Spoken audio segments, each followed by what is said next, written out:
Hey everybody, this is Chris Yarrington coming to you with another Fitness Friday.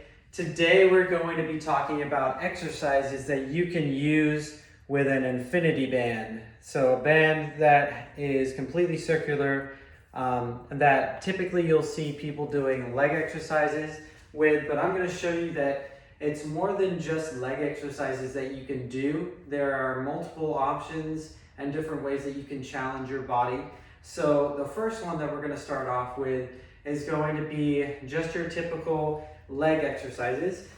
So you'll go ahead and put it above your knee. Now the reason that you want to put the band above your knee and not below your knee towards your ankles is because the joint that the band is going to add weight to is going to be up here on your hips. Your hips are big, strong, surrounded by lots of nice strong muscles. If you put the band below your knee, you're putting a lot of stress and tension through the knee joint.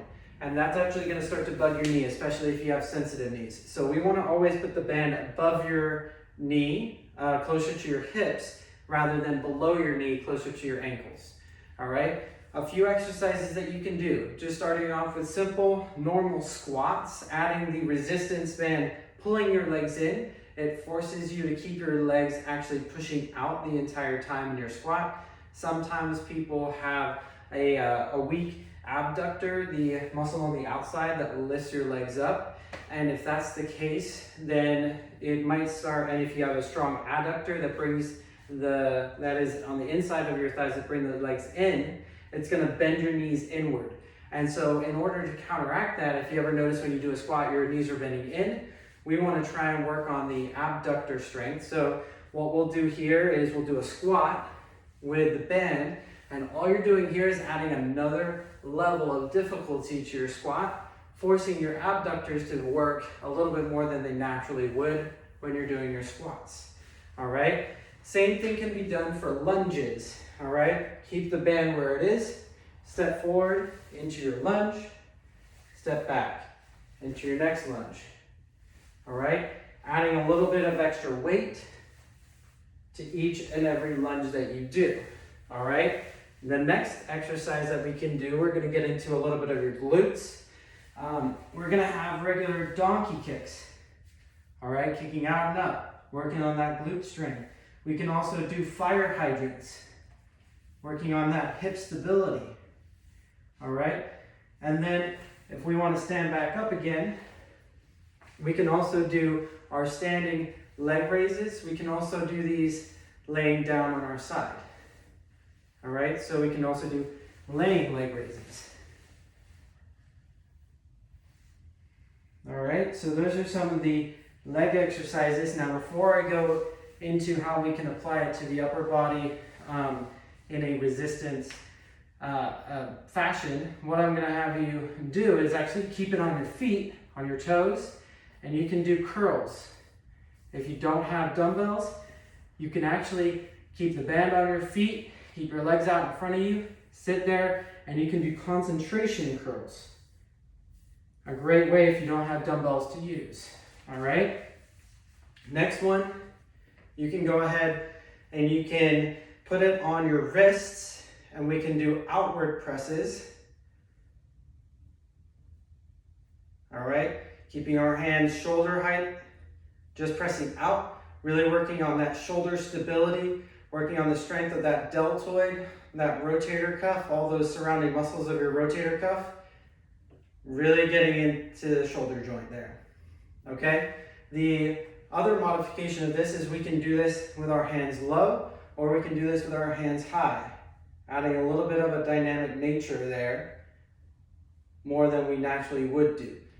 All right, now the next option is you can actually do a squat, and if you're pressing out sideways, so we're not just relaxed here and letting the band relax, you can press out sideways, you're going to do a squat and a row. The act of keeping constant tension in the band is going to force those muscles to fire, just like they do not quite as intensely when you're actually doing a row with a weight, or when you're doing a row with a resistance band that's attached to something. All right, so not fully going to engage it the exact same way, but definitely going to give you a challenge there as well.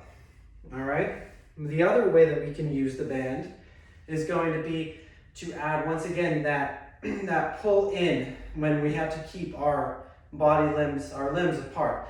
So if we're in a push-up position and we're doing push-ups, we can actually do push-ups holding the band like this. It's gonna add a little extra strain and tension to your shoulder joint, into your deltoid, over into your rotator cuff, once again creating a little bit of extra stability and strengthening the deltoids to keep that shoulder nice and healthy. All right, so push-ups like that. We can do a plank like that in a high plank. We can also do our mountain climbers in that same position, all doing the same thing. And then we can also add a dynamic pressure to your regular plank as well. Okay? All different ways that you can use the band to challenge you. All right? Another way that we can use the band is going to be for you to use it in a wall sit. So if you're sitting here against the wall, I'll sit against this back here. We'll put this over our knees again, sit down against the wall, and now we have a little bit of extra tension. Oops. We have a little bit of extra tension as we're doing that wall sit. All right? Once again, that constant pressure inward. Okay? Just make sure you're not sitting on anything that's going to fall down like I did. Okay? The other things that we can do with this band is we can put it on our legs, and while we do things like wall sits, or even if you're just sitting on your bed or watching TV, we can actually work on that abductor strength just doing those flies. All right? So there's lots of different things, lots of different activities that you can do. And it adds just a different dynamic to your workout, to anything that you're doing, and can add a little bit of extra strength with not a lot of heavy things, not a lot of materials. One thing that I did want to say is typically I would have the rubber ones that you pull and eventually they snap. I have transitioned over to a fabric one, the ones that we got. They're magnetic think.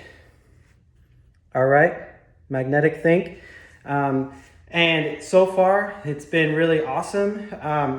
My hair doesn't get caught as a guy on my legs because it's a fabric and it doesn't pull, just like, or unlike the rubber ones that will bunch up and pull my hair out. It hasn't snapped. It's staying pretty elastic.